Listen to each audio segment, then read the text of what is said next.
Olá pessoal, hoje o nosso bate-papo é sobre rescisão. É o nosso último vídeo da série Rotinas do Departamento Pessoal. Um conteúdo bastante bacana que vai agregar muito conhecimento a vocês. Vamos lá? Então pessoal, vamos iniciar o nosso bate-papo com alguns conceitos super interessantes que vão agregar e facilitar o entendimento dos tópicos sobre rescisão.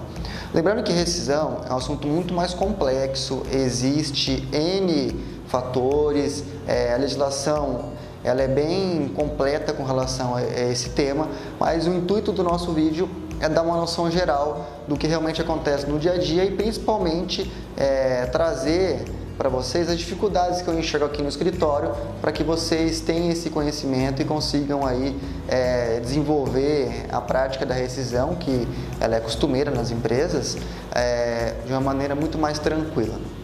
O primeiro passo que eu queria tratar com vocês são os tipos de contratos de trabalho. Ou seja, para ter uma rescisão, consequentemente, tem que ter um contrato de trabalho. Eu quero tratar em dois especial com vocês, que são os dois principais aí no meu entendimento. Contrato por prazo determinado e contrato por prazo indeterminado. O que seria isso? Os próprios nomes, eles já dizem. Então, contrato determinado é quando ele tem um início e também tem um fim, já é pré-determinado esse fim. Isso equivale aos contratos temporários e aos contratos de experiência. Então, um contrato de experiência, que é muito corriqueiro, ele é um contrato com prazo determinado. Tem um início e tem um fim. E o contrato por prazo indeterminado, o próprio nome também já diz, ele não tem um prazo final estipulado, ele tem sim um início. Vale lembrar, um contrato de experiência que pode chegar no máximo a 90 dias, se no 91º dia o colaborador ele está indo em trabalho, laborando na empresa, o contrato automaticamente passa a ser um contrato indeterminado. A experiência, pessoal, não é obrigatória, tá? Então, se você quiser contratar um colaborador e não quiser passar ele por experiência, tranquilo, ele já entra num contrato de prazo indeterminado. Esses são dois tópicos bem legais que para frente vai nos ajudar a entender um pouquinho sobre as decisões. O segundo tópico que eu quero tratar com vocês são os tipos de aviso prévio. Lembrando, não existe aviso prévio retroativo. O aviso prévio, ele é atual. Portanto, se você quer dispensar um colaborador na data de hoje, o aviso tem que ser datado como hoje. Não existe fazer um aviso prévio 30 dias para trás para que ele terminasse hoje, a pessoa saísse hoje. Não existe, nunca existiu. Essa prática ela é contrária à legislação trabalhista, é contrária à CLT. Tome atenção, fique atento, se planeje. É por isso que existe o contrato de prazo determinado, que é a experiência, que você deve avaliar o seu colaborador para uma possível rescisão ou desligamento e não fazendo gambiarra. Isso não existe. Certo, pessoal? Dois tipos de aviso, indenizado e trabalhado. Os nomes também já são bem sugestivos. Aviso indenizado é quando você dispensa, por exemplo, um colaborador e você não quer mais que ele fique na empresa. Então, você vai pagar, vai indenizar ele para ficar em casa e normalmente é o valor de um salário dele, essa remuneração, essa indenização. E, em contrapartida, o colaborador também, que não quer mais trabalhar na sua empresa, que pediu demissão da sua empresa, ele também pode acontecer de ter que indenizar a empresa com um salário do mês, no caso. Então, esse aviso, o próprio nome já diz, é um aviso indenizatório. Porque pense, se você demitir um colaborador que não está esperando, ele tem que ter um aviso para isso, para não ficar desprotegido com suas obrigações e ter um tempo de procurar um novo serviço. E a empresa a mesma coisa, for surpreendida com um pedido de demissão, ela tem que ter um tempo para poder contratar alguém e substituir essa pessoa. Então isso é o aviso indenizado. Particularidade, também existe a indenização do aviso dentro do contrato determinado, na experiência. Isso é muito importante vocês saberem. Então funciona assim, se um colaborador ele está num contrato determinado, por exemplo, em experiência, e ele for romper o seu vínculo, ou seja, ele pedir demissão da empresa nesse tempo, a empresa também pode ter essa indenização para ela. Só que ela é um pouquinho diferente de um contrato indeterminado. A indenização no contrato determinado, no caso a experiência, ela corresponde a 50% dos dias que faltam para terminar o contrato. Então, pessoal, tanto o seu colaborador pedir demissão num contrato determinado, como se ele for desligado no contrato determinado, a indenização ela é 50% dos dias que faltam para terminar o contrato. Exemplo, um contrato de 30 dias, se a pessoa pede demissão no 15º dia, faltam então 15 dias para acabar o contrato de 30 dias. A indenização ela corresponde a 7 dias e meio, e essa regra ela vale também para a empresa. Então, isso é indenização.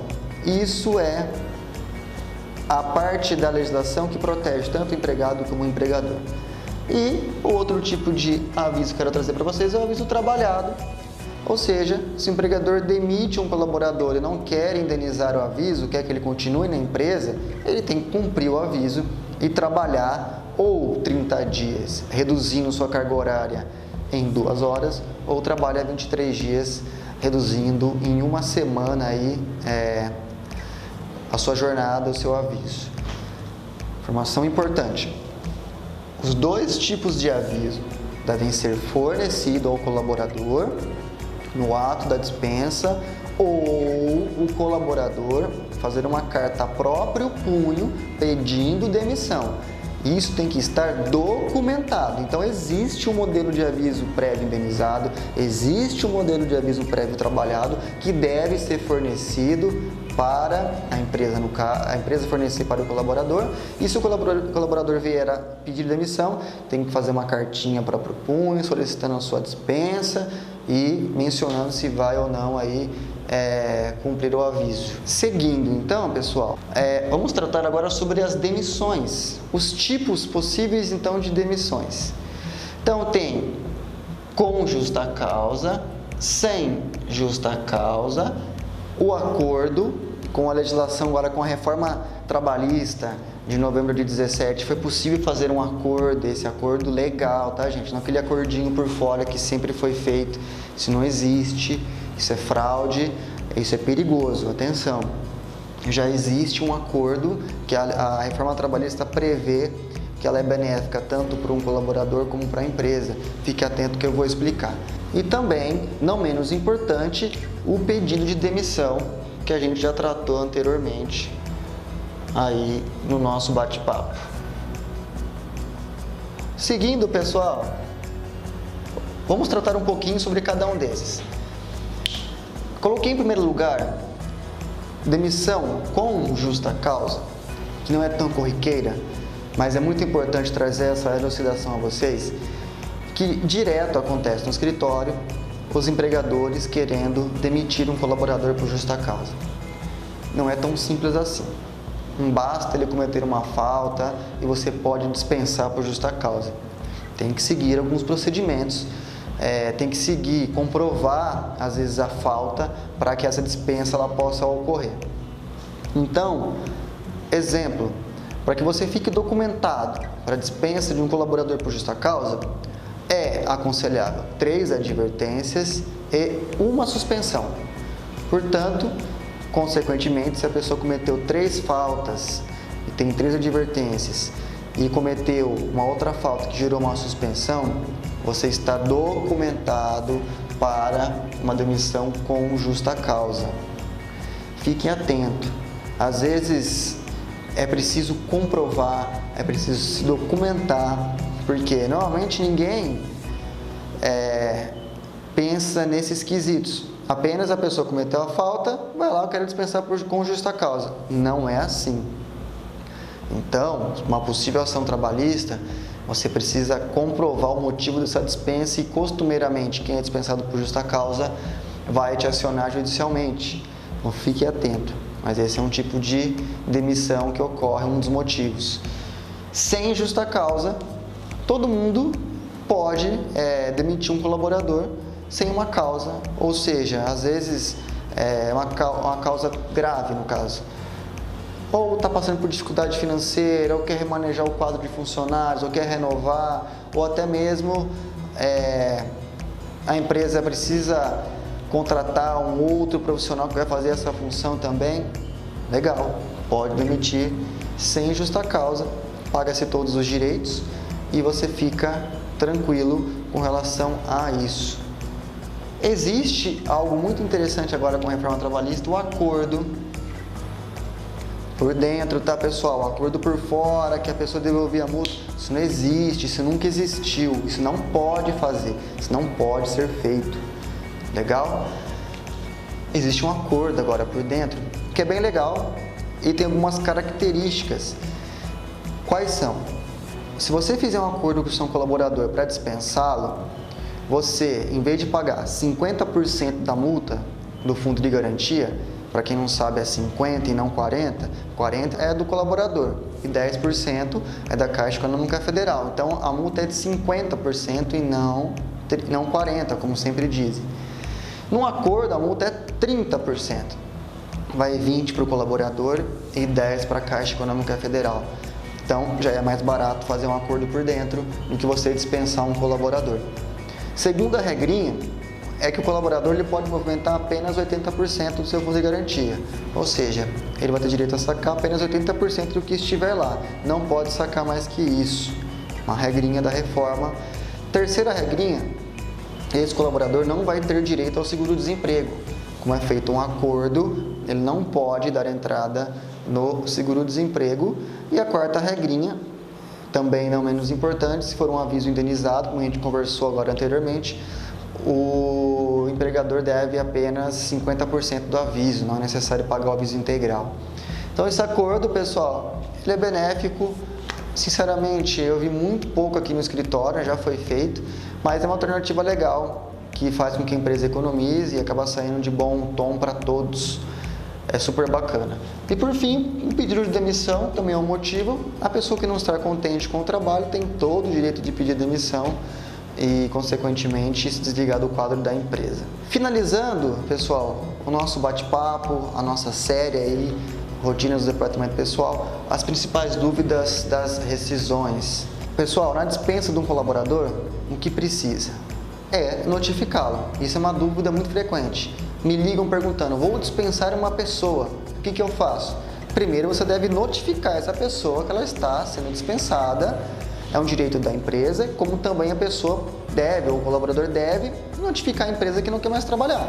E existem procedimentos, no caso é um documento, um aviso prévio que deve ser assinado, no caso se a empresa for dispensar o colaborador, ele deve assinar esse aviso prévio e por fim, o colaborador também que quer sair da empresa, ele deve fornecer a cartinha a próprio punho, comunicando que não quer vir mais trabalhar. Essa é uma dúvida, a primeira dúvida, o aviso prévio, é muito costumeiro surgirem dúvidas sobre isso. A outra dúvida costumeira é, e aí, dispensei o colaborador, qual o prazo? O prazo de pagamento é um assunto bem legal, pessoal, que a reforma trabalhista trouxe elucidando isso, trouxe essa novidade para a gente. Então, a partir da reforma trabalhista de 17, o prazo ele ficou unificado. Então, agora eles são 10 dias corridos para pagamento, independente do tipo de rescisão. Antes da reforma, por exemplo, uma rescisão por contrato determinado, ou seja, experiência, assim que terminava a experiência, tinha que pagar o colaborador no dia seguinte. Com a reforma, não mais. 10 dias. 10 dias que são o prazo aí para pagamento. Num aviso indenizado, já era 10 dias. Se dispensou o colaborador hoje, 10 dias. Num pedido de demissão sem cumprir o aviso, 10 dias. Então, a reforma ela unificou esse prazo. Dispensou ou pediu demissão, são 10 dias aí a partir do momento que a pessoa sai da empresa. Esse é um ponto muito interessante a ser tratado. E um outro tópico muito interessante para tratar com vocês é que a Caixa Econômica Federal ela está liberando o fundo de garantia e, no caso, o Ministério do Trabalho e Emprego, que não existe mais, que foi unificado as pastas com o governo Bolsonaro, ele não exige também mais a chancela do sindicato para quem trabalhou mais de um ano numa determinada empresa. Então, hoje, as homologações, elas não precisam mais ser feitas no sindicato para que a Caixa ou o Poupa Tempo, no caso aqui no estado de São Paulo, libere o fundo de garantia e o seguro-desemprego. É importante, sim, caso o colaborador seja representado pelo seu sindicato, contribua com o seu sindicato, conforme ele queira, você querer que suas contas sejam conferidas pelo órgão sindical. É importante, é um direito de todos, mas a Caixa e o Ministério do Trabalho, ou seja, o Poupa Tempo, não exige mais essa chancela sindical aí na termo de rescisão. Vocês podem sacar o fundo de garantia tranquilamente, até dependendo do valor, com o próprio cartão cidadão. Pessoal, espero que vocês tenham gostado. Assistam os outros vídeos da série, é uma sequência cronológica que eu fiz, então vídeo 1, 2, 3, esse é o quarto vídeo, que traz as principais rotinas do departamento pessoal que você precisa saber. Você precisa ficar antenado, você é empresário, puxando o gancho na nossa nova série do Questione-se, de como está a sua empresa. Esse conhecimento é muito agregador. E aquele recado que sempre deixo a vocês: se você gostou, curte esse vídeo, compartilha por favor esse vídeo, dá um cliquezinho no sininho aqui debaixo do nosso canal, para que o YouTube reconheça que você está interessado no nosso conteúdo e quando a gente postar uma novidade, você ser notificado com essa novidade e esse conhecimento. Conhecimento é a única coisa que ninguém tira de vocês, isso é eterno. Então, temos as outras redes sociais, Facebook, o Instagram, o LinkedIn. Eu espero vocês, são sempre conteúdos bacanas, agregadores. Muito obrigado e até a próxima série, um abraço.